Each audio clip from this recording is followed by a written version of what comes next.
Welcome back. आज 17 of December को market है वो प्री ओपन हो चुका है। बैंक निफ्टी में हमें flat to gap up market में यहाँ पे ओपनिंग है वो शो हो रही है। अब मार्केट पिछले 3-4 दिन से तो बहुत ज्यादा ही साइडवेज हो रखा है। वैसे ओवरऑल पिछले एक महीने से देखा जाए तो मार्केट एक रेंज में ही काम कर रहा है, पर अभी कुछ प्रीवियस चार्ट को अगर आप देखोगे यहाँ पे जैसा आपको दिखाई दे रहा है तो मार्केट में कोई बड़ा मूवमेंट तो हो नहीं रहा है। कभी ऊपर चला जाता है, कभी नीचे चला जाता है। यही लगभग 500 से 600 पॉइंट की रेंज में मार्केट में मूवमेंट है वो यहाँ पे हो रहा है।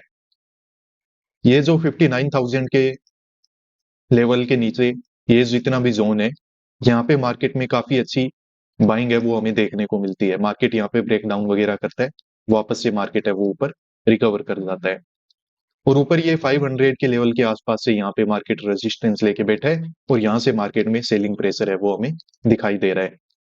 तो अब मार्केट ने कल के दिन देखो किया क्या है कि 59,000 के लेवल के ऊपर ऊपर यहाँ कहीं पे स्पोर्ट लेके इस तरीके से क्लोज किया हुआ है। अब आप एक बात को समझो कि मार्केट में अगर यहाँ पे किसी ने सेल कर रखा है तो वो तो देखो मार्केट में काफी अच्छे प्रॉफिट में है और ये जो सेलर है वो काफी एक अच्छा सेलर हो भी सकता है।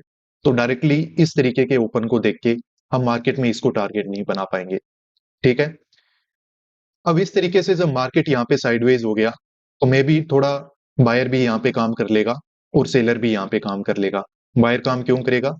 क्योंकि उनको दिखाई दे रहा है कि मार्केट में ये एक ऐसा जोन है जहां से मार्केट है वो ऊपर निकल जाता है और यहाँ पे देखो 59,000 के लेवल का भी मार्केट ने यहाँ पे क्या लेके रखा है स्पॉट। तो मार्केट में एक रिकवरी पॉसिबल है वो हो सकती है। तो जो पोजिशनल बायर होते हैं वो अपने पोजिशंस वगैरह को यहाँ पे होल्ड करके निकल जाते हैं। अपना 200 पॉइंट 300 पॉइंट का जितना भी एसएल होते हैं वो लगा के रखेंगे और मार्केट में अपने पोजीशन हैं वो होल्ड कर लेते हैं। यहाँ पे देखो जो सेलर काम करेगा वो क्यों काम करेगा? क्योंकि उसको दिख रहा है कि मार्केट में रिट्रेसमेंट वगैरह तो हो नहीं रहा है, तो सही प्राइस तो मिलेगा नहीं।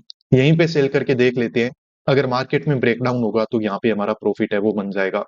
तो कल के दिन में जिस सेलर ने काम किया होगा वो किया होगा इस ब्रेकडाउन के लिए, पर मार्केट ने कुछ छोटे मोटे ब्रेकडाउन देने की कोशिश की पर बड़ा कोई ब्रेकडाउन हुआ नहीं।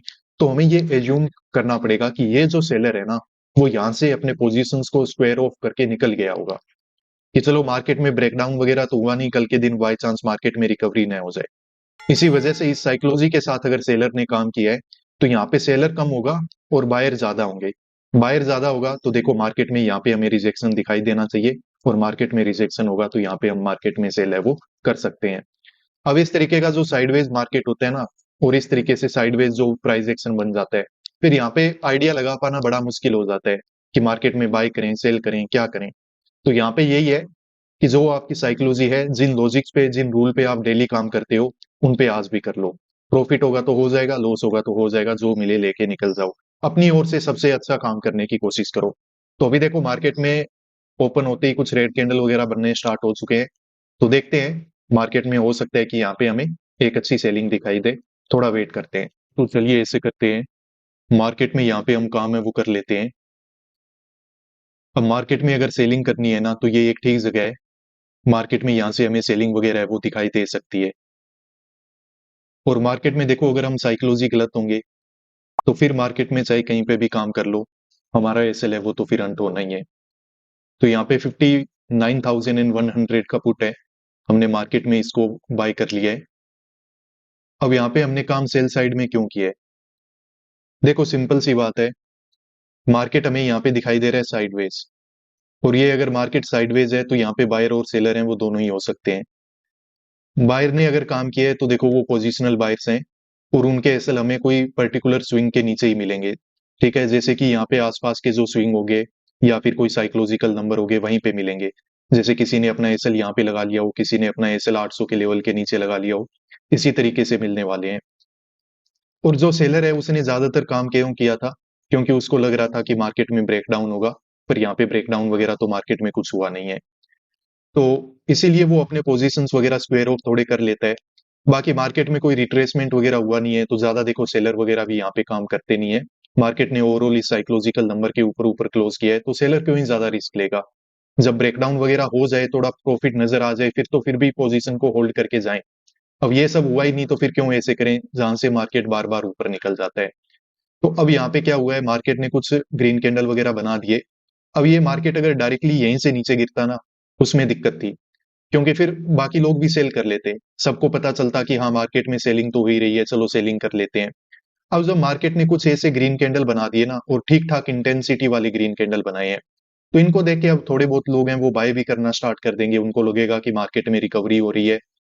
और यहाँ पे क्या होगा, कुछ सेलर है वो अपने, मतलब यहाँ पे अगर कोई बैठा भी है तो उसको भी लगेगा कि हाँ, मार्केट ऊपर जा रहा है, तो वो क्या करेगा, अपने यहाँ पे प्रॉफिट बुक या फिर अपने जो एसएल वगैरह है वो लेके मार्केट से निकल जाएगा। अब यहीं पे हमने काम क्यों कर लिया? देखो, मार्केट को अगर गिरना है तो फिर वो यहीं से गिर जाएगा। अब ज्यादा ऊपर जाएगा ना, तो उसको रिट्रेसमेंट समझ के नया सेलर है वो हो सकता है काम करने लग जाए, क्योंकि यहाँ पे कल जिसने पोजीशन नहीं बना पाया, अब वो मार्केट को ऊपर देखेगा तो उसको लगेगा कि ठीक है, एक रिट्रेसमेंट हो गया, मार्केट हो सकता है कि सेलिंग हुई, रिट्रेसमेंट हुआ, वापस सेल हो जाए।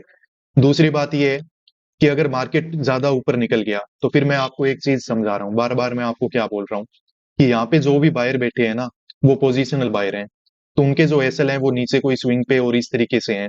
तो मार्केट अगर ज्यादा ऊपर चला जाएगा ना, तो फिर क्या होगा कि धीरे धीरे वो बायर प्रॉफिटेबल होना स्टार्ट हो जाएगा। और जो मार्केट में धीरे धीरे प्रॉफिटेबल हो गया, जो थोड़े प्रॉफिट में आ गया, फिर उसको हम हंट नहीं कर पाएंगे। फिर वो जैसे ही मार्केट में यहाँ पे ब्रेकडाउन वगैरह होगा, मार्केट में निकल जाएगा, कोस्ट टू कोस्ट निकल जाएगा। तो मार्केट को देखो, अगर बायर को हंट करना है तो यहीं से होगा। और मार्केट को अगर रिकवरी करनी है वापस से इस जोन से, अगर मार्केट को ऊपर ही निकलना है, तो मार्केट यहाँ से निकल जाएगा। आज के ट्रेड में, मतलब ओवरऑल ये साइकोलॉजी लग जाए तो बहुत अच्छी बात है। नहीं तो मार्केट में बाकी कोई और लॉजिक या साइकोलॉजी को समझ पाना मुझे तो यहाँ पे बड़ा ही इम्पॉसिबल सा लग रहा है, क्योंकि जिस तरीके से ये चार्ट वगैरह बने हुए हैं, यहाँ पे हम कुछ कर नहीं सकते हैं। इस रेंज में ही हमने 3-4 बार, 2-3 बार बोल सकते हो कि इसी साइकोलॉजी पे काम किया है, तो वहां पे हमें प्रॉफिट बना। तो ठीक है, आज भी रिस्क लेके देख लेते हैं। बनेगा तो ठीक है, नहीं बनेगा तो कोई नहीं। आपको पता है कि हर एक साइकोलॉजी, हर एक जो ट्रेड है वो हमेशा काम नहीं करता है, कभी करता भी है, कभी नहीं भी करता है। तो हमने वेट करके, मुझे तो यही लग रहा है कि एक ठीक जगह पे काम किया है। अब हमारे रिस्क रिवॉर्ड के हिसाब से हम अपनी पोजीशन को यहाँ पे हैंडल है वो करने वाले हैं। अब देखते हैं आगे क्या होता है। हाँ, अभी मार्केट में देखो, हाँ, रिजेक्शन तो ज्यादा नहीं है, पर प्रॉफिट अच्छा देखो दिख रहा है। ये तो बहुत अच्छी बात है हमारे लिए। लगभग 40 पॉइंट्स हैं वो हमने यहाँ पे कैप्चर कर लिए हैं। चलो ठीक है, देखते हैं, मुझे लग रहा है कि प्रॉफिट बन जाएगा अब तो। ट्रेडर्स तो देखिए, ये पोजीशन से हमने एग्जिट है वो ले लिया है। अब मार्केट में जितना जल्दी हमें प्रॉफिट नजर आया था ना, उससे ही जल्दी मार्केट वापस से रिकवर करना यहाँ पे स्टार्ट कर देता है। अब वैसे हमें दिखेगा तो यही कि मार्केट है वो यहाँ से क्या कर रहा है, कि ये साइकोलॉजिकल नंबर से सपोर्ट लेके डायरेक्टली ऐसे ऊपर जाने की कोशिश कर रहा है। पर अब पता नहीं ये मार्केट कितना ऊपर निकल जाए, क्या कर दे। तो जब हमें हमारी लिमिट का प्रॉफिट नजर आ गया और हम उसको बुक नहीं कर पाए, तो वहां पे मुझे बेटर यही लगता है कि हमें मार्केट में कोस्ट टू कोस्ट है वो एग्जिट ले लेना चाहिए। तो इसी वजह से हमने तो यहाँ पे कोस्ट टू कोस्ट एग्जिट ले लिया है। अब आज के दिन रहने ही देते हैं, क्योंकि चार्ट वगैरह इतना ज्यादा हमारे, ये इसको डिकोड कर पाना बड़ा ही मुश्किल हो रहा है। तो हमने जो ट्रेड लिया था उस हिसाब से देखो, मार्केट में यहाँ पे एक ब्रेकडाउन वगैरह हमें देखने को मिल जाना चाहिए था। ब्रेकडाउन वगैरह तो हुआ नहीं, मार्केट वापस से रिकवर कर गया। तो अभी हम कोई दूसरा ट्रेड है वो नहीं लेने वाले हैं। आज के लिए बस इतना ही काम है वो हम यहाँ पे करेंगे। ओवरऑल देखो, हमने यहाँ पे कोस्ट टू कोस्ट एग्जिट ले लिया है, और ना ही प्रॉफिट है ना ही लॉस है। इसी तरीके से आज के दिन की यहाँ पे एंडिंग है वो कर देते हैं। अभी चार्ट की साइकोलॉजी वगैरह हम समझने की कोशिश करते हैं। देखो ट्रेडर्स, अगर आप हमारे मेंटरशिप प्रोग्राम को ज्वाइन करना चाहते हो, तो नीचे दिए हुए इस व्हाट्सएप नंबर पे कॉन्टेक्ट करो। मेरा टीममेट आपको कंप्लीट डिटेल्स हैं वो प्रोवाइड कर देगा। और अगर आपको ठीक लगे तो आप इस मेंटरशिप प्रोग्राम को ज्वाइन कर सकते हो। ट्रेडिंग साइकोलॉजी को हम डिस्कस करते हैं इस मेंटरशिप प्रोग्राम में। लाइव क्लासेस होती है। तो इसके बारे में अगर ज्यादा डिटेल्स आपको चाहिए, तो इस नंबर पे आप कांटेक्ट कर लो। बाकी आज के इस वीडियो को आखिर तक देखने के लिए धन्यवाद। मिलते हैं नेक्स्ट वीडियोस में। Peace out.